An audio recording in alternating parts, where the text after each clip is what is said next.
නිරෝගී භාවය මෙහිපිට සත්වයෙකුට ලැබිය හැකි උතුම්ම ලාභයයි.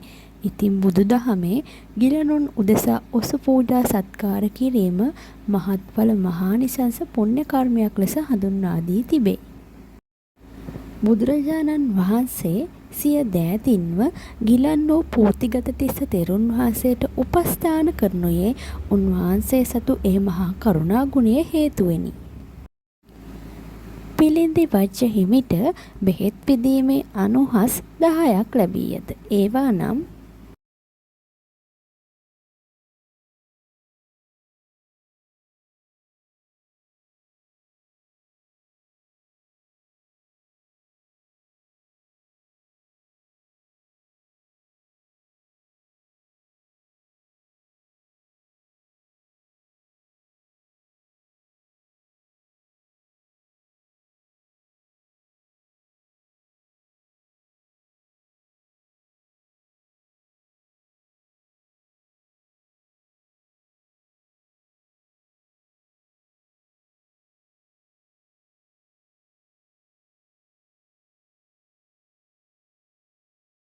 මෙහි දැක්වෙන්නේ ඔබටත් එලෙස පූජා කර හැකි වටිනා ඖෂධ ගණනාවක්.